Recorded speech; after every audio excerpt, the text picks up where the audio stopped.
به نام خالق هستی، ناخودآگاه جمعی و کهن الگوها، فصل 3، پارت 3.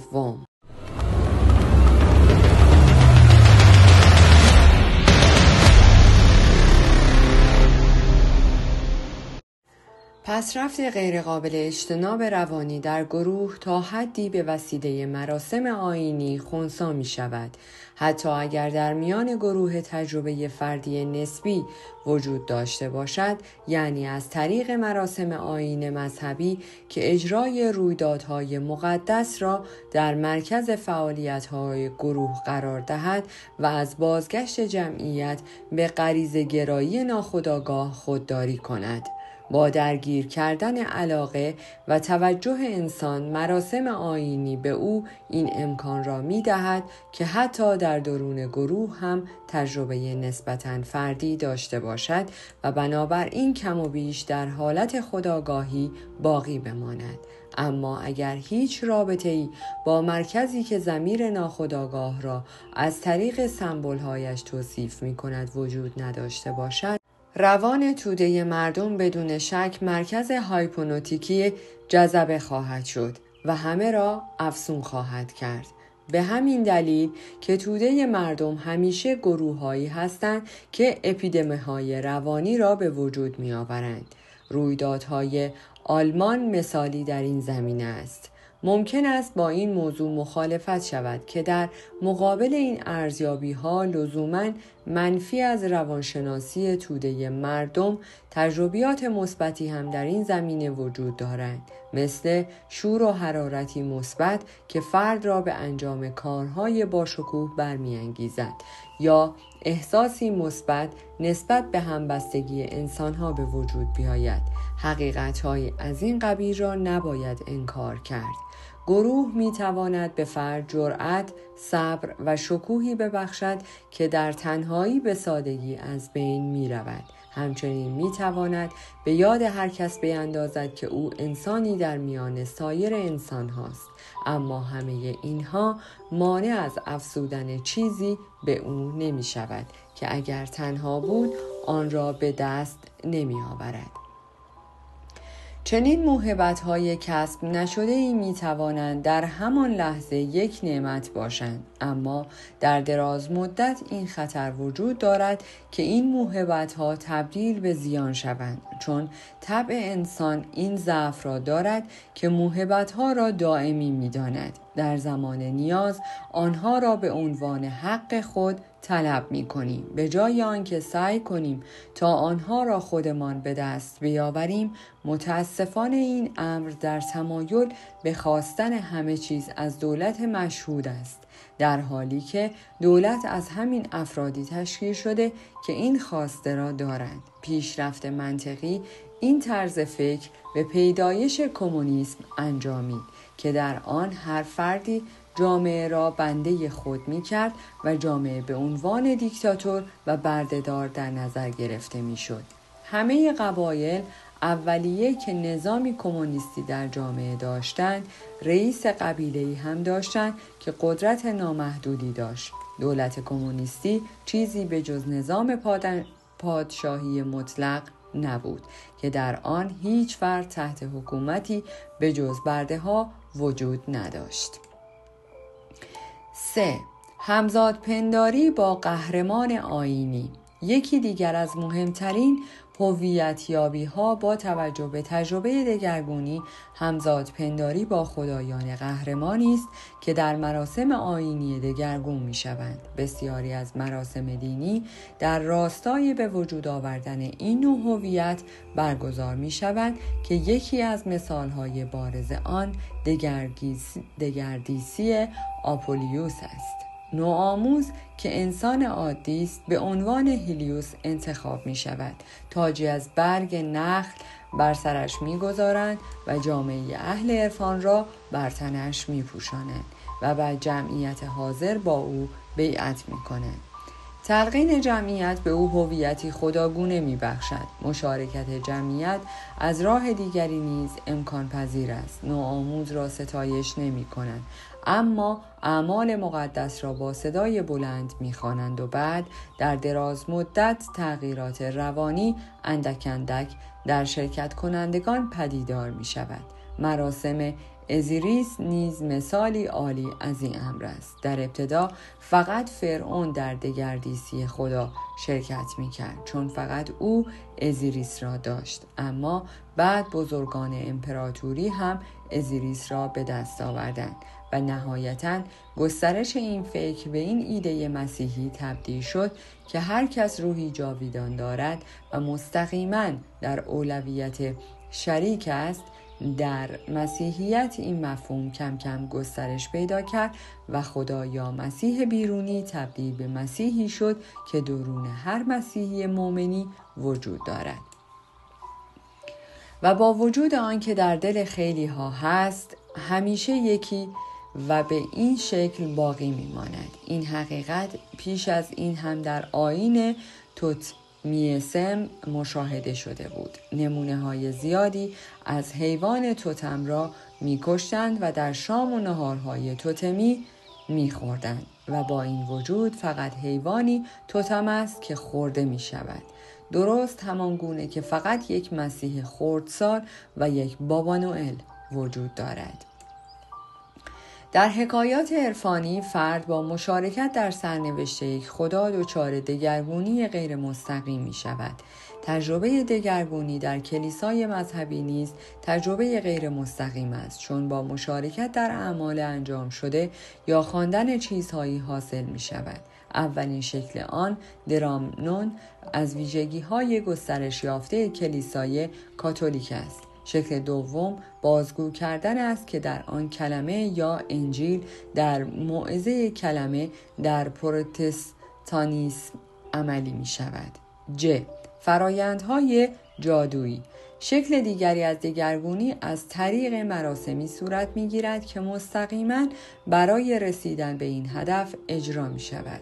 به جای اینکه تجربه دگرگونی از راه مشارکت فرد در مراسم به اون منتقل شود، این مراسم دقیقاً به منظور عملی کردن دگرگونی انجام می گیرد.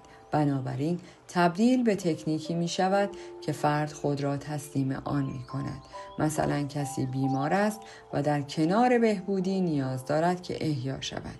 این احیا شدن باید از بیرون برایش اتفاق بیفتد و به همین دلیل او را از سوراخی که در بالای بستر بیماریش درست کرده اند رد می کند و او دوباره متولد می شود، یا اینکه به او نام دیگر و بنابراین روح دیگری می دهند و بعد شیطان دیگر نمی تواند پیدایش کند، یا باید مرگی سمبولیک را از سر بگذراند که البته مضحک است. به این ترتیب که او را از درون چرم گاوی می‌گذرانند، یعنی گاو او را از جلوی بلعیده و از پشت پس داده است، یا او را میشویند و شسته می شود یا قصد تعمید می دهند، به طوری که معجزه آسا تبدیل به موجودی نیمه خدا می گردد، یعنی دارای شخصیت جدیدی می شود و سرنوشت متافیزیکیش تغییر می کند.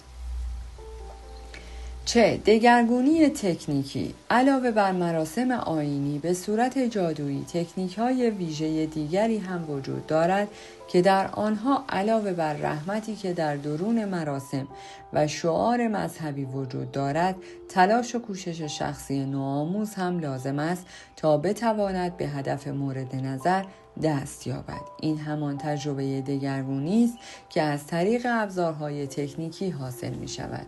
تمرین هایی که در شرق با عنوان یوگا و در غرب با نام اکسترا اسپریشن تمرینات روحی شناخته می شوند در این گروه قرار می گیرند.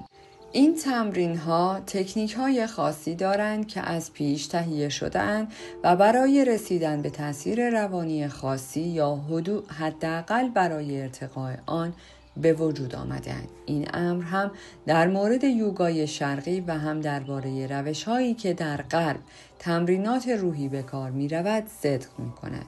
بنابراین به معنای دقیق کلمه اینها روش‌های تکنیکی هستند که پیچیدگی‌های فرایند تغییرات را که در اصل طبیعی هستند نشان می‌دهند. بنابراین دگرگونی‌های طبیعی یا ناگهانی که خیلی پیشتر قبل از آنکه مثال‌های تاریخی به وجود بیایند انجام می‌گرفتند، جای خود را به تکنیک‌هایی دادند که از راه تقلید این توالی رویدادها دگرگونی ایجاد می‌کردند. من سعی می‌کنم با نقل داستان پریان روش احتمالی به وجود آمدن این تکنیک‌ها را شرح دهم. روزگاری پیرمرد عجیبی در غاری زندگی می‌کرد و برای رهایی از سر و صدای روستا به آنجا پناه برده بود. می‌گفتند که جادوگر است و بنابراین مریدانی داشت که آرزو می‌کردند هنر جادوگری را از او بیاموزند، اما خودش چنین فکری نمی‌کرد. او فقط به دنبال دانستن چیزهایی بود که نمی‌توانست، اما مطمئن بود که همیشه اتفاق می‌افتد. بعد از اینکه مدتی طولانی به تفکر و تحمل پرداخت، یعنی آنقدر که برای فکر کردن زیاد بود، برای رهایی از این مخمسه چاره‌ای اندیشید. او تکه گچ قرمز رنگی برداشت و روی دیوار غار انواع شکل‌های هندسی و نمودارها را کشید تا بفهمد چیزی که نمی‌داند چه شکلی است. بعد از تلاش‌های زیادی به دایره رسید. او احساس کرد درست است، حالا نوبت یک 4 ضلعی در مرکز آن است و آن شکل را کامل‌تر کرد. مریدانش کنجکاو شده بودند، اما تنها چیزی که توانست بفهمد این بود که پیرمرد به دنبال چیزی است، پس حاضر بودند هر کاری بکنند تا بفهمند که او چه کار می‌کند. اما وقتی از او پرسیدند چه کار می‌کنی، جوابی نداد. بعد آنها شکل‌های هندسی را روی دیوار دیدند و گفتند خودش است و همه از آن شکل‌ها تقلید کردند. اما آنها با انجام این کار بدون اینکه چیزی دریابند همه فرایند را پشت و رو کردند. آنها آرزو داشتند فرایندی که منجر به رسیدن به نتیجه می شود تکرار گردد، اما این اتفاق بود که در آن زمان رخ داد و هنوز هم اتفاق می افتد.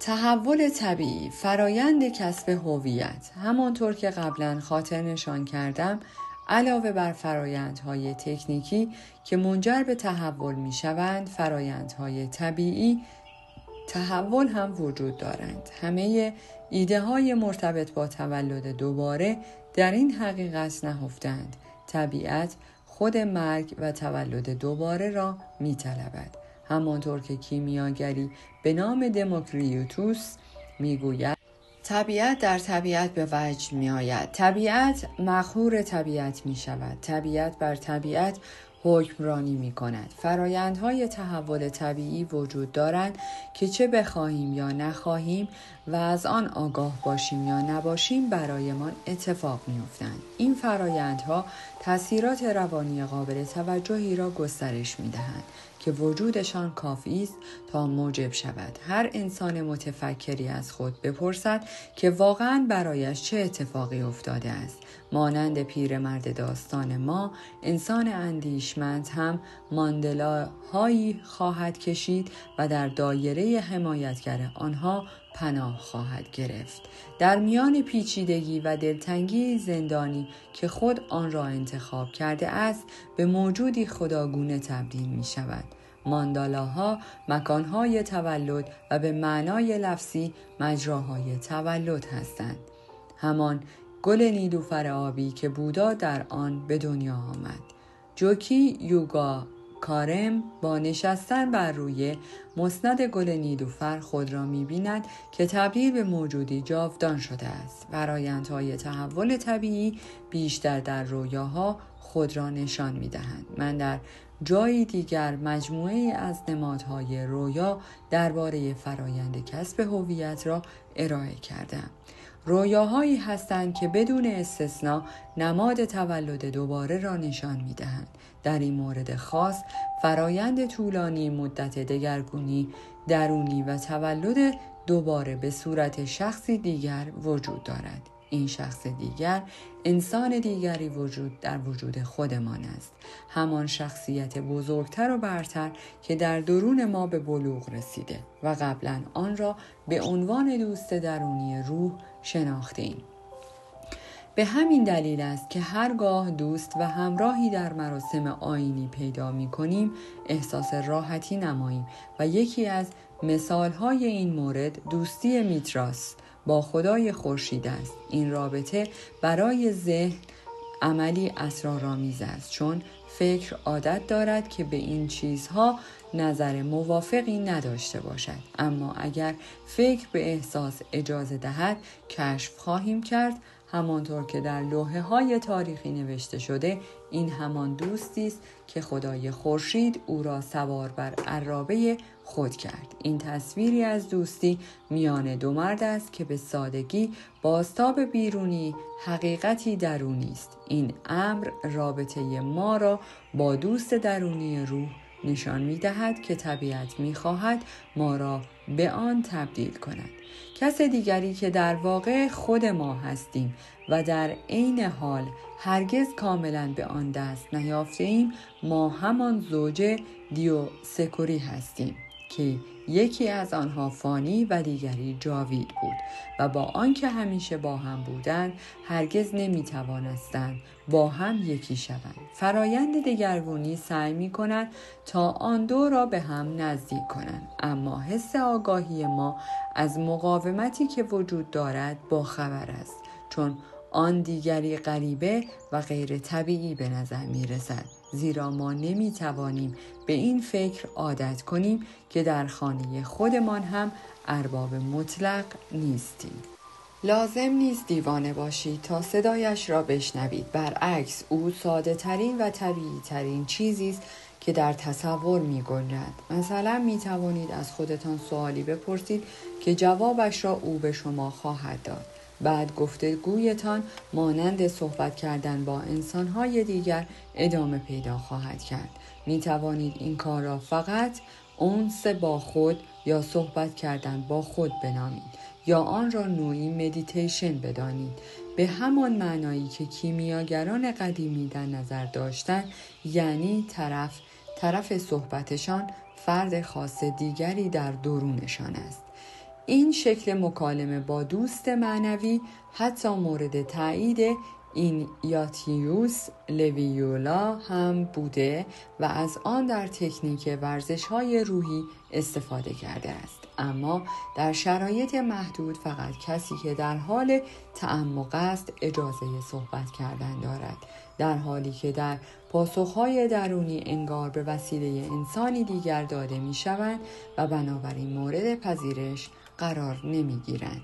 این روال تا امروز هم ادامه یافته است. این امر دیگر پیش داوری اخلاقی یا متافیزیکی نیست، بلکه بدتر تعصبی فکری است. این صدا را چیزی به جز حرف زدن با خود نمی‌دانند که به صورت غیر هوشمندانه انجام می‌شود و بدون معنی یا هدف خاصی ادامه پیدا می‌کند.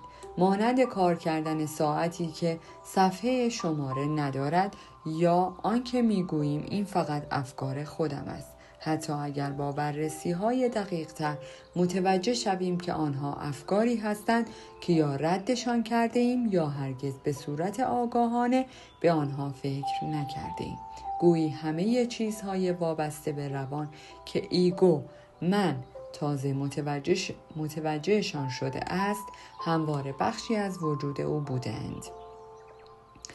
طبیعتاً این غرور و گستاخی با هدف ثبات بخشیدن به اقتدار آگاهی از ایگو است که باید در مقابل تجزیه یا فرو ریختن به ناخودآگاه محافظت شود. اما اگر ضمیر ناخودآگاه تصمیم بگیرد اجازه دهد که ایده‌ای مزخرف به صورت عقده‌ای روحی و وسواس در بیاید یا بخواهد نشانه‌هایی از محرک‌های ذهنی دیگری را به وجود بیاورد که ما حاضر نباشیم به هیچ وجه مسئولیت آن را بپذیریم، این تصور به صورت مفتضحانه در هم می‌شکند. طرز فکر ما نسبت به این صدای درونی میان دو نهایت سرگردان است: یا آن را به عنوان یاوه‌ای بی‌معنی در نظر می‌گیریم یا آن را صدای خداوند می‌نامیم. به فکر هیچ کس نمی رسد که ممکن است چیز ارزشمندی در میان باشد. دیگری ممکن است مانند ایگو تک‌فرشی باشد. با این وجود درگیری میان آنها ممکن است به برملا شدن حقیقت و معنا بیانجامد. اما فقط در صورتی که من مایل باشد به دیگری شخصیتی را که حقش است ببخشد، البته آن صدا به هر حال شخصیتی دارد، درست همانطور که صدای دیوانه ها هویتی دارد. اما گفتگوی واقعی فقط در صورتی امکان پذیر است که ایگو وجود شریکی در گفتگو را بپذیرد. نمیتوان از همه کس چنین انتظاری داشت، چون هر کسی برای تمرینات روحی مناسب نیست. اگر کسی فقط با خودش صحبت کند و یا فقط خطاب به دیگری صحبت کند، این کار او گفتگو نیست. همانطور که جورج ساند در صحبت‌هایش با دوست معنوی میگوید، او در 30 صفحه فقط با خودش صحبت می‌کند، در حالی که بیهوده در انتظار کس دیگری است تا پاسخ دهد. امکان دارد که گفتگوی تمرینی سکوتی هوشمند به دنبال داشته باشد که انسان شک‌گرای مدرن آن را باور نکند. اما اگر این گفته ها خطاب به خود مسیح باشد که بلا فاصله با کلماتی که در قلب انسان گناهکار نوشته می شود به او پاسخ دهد، چه؟ آن وقت چه حضیضی از شک و تردید در مقابل انسان پدیدار می شود؟ آن وقت از چه نوع جنونی نباید بهراسیم؟ از این گفته ها می توان فهمید که بهتر است تصاویر خدایان ساکت باشند و بهتر است حس آگاهی ایگو برتری خود را باور داشته باشند، نه اینکه به وابسته شدن ادامه دهند. همچنین می توان فهمید که چرا آن دوست درونی اغلب دشمن ما به نظر می رسد و چرا او تا آن زمان خاموش بوده و یا صدایش اینقدر آهسته است، چون هر کس که او به او نزدیک می شود به آتش نزدیک شده است.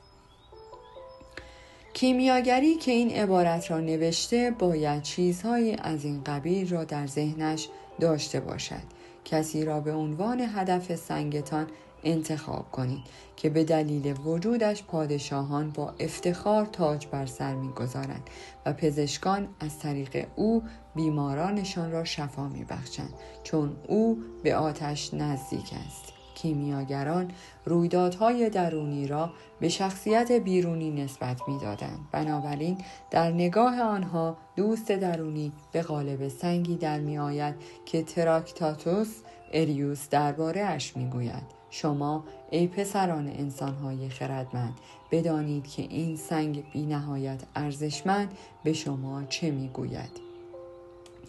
از من حمایت کن و من نیز از تو حمایت خواهم کرد. آنچه را که از آن من است به من بده تا به تو کمک کنم. یکی از مفسران آثار ادبی در این باره می‌افزاید کسی که در جستجوی حقیقت باشد حرفهای سنگ و فیلسوف را همزمان می‌شنود، گویی که آنها از یک زبان گفته می‌شوند. فیلسوف همان هرمس است و سنگ نیز مرکوریوس، یعنی هرمس لاتین است. از زمانهای خیلی دور هرمس مفسرالاسرار و مایه شکوه روانی کیمیاگران و دوست و مشاوره‌ای بوده که آنها را به سوی هدفشان راهنمایی می‌کرده است. او مثل معلمی بوده که واسطه میان سنگ و مرید است. دیگران دوست را به شکل مسیح یا خضر یا یک معلم مذهبی آشکار یا نامرئی یا راهنما یا رهبری شخصی می‌بینند. در پایان از شما دوستان عزیزم می‌خواهم برای حمایت بیشتر ما کانال ما را به دوستان خود معرفی کنید. برای انرژی بیشتر ما رو لایک کنید و برای ادامه پرقدرت‌تر سابسکرایب. تا درودی دیگر، درود و 200 بدرود.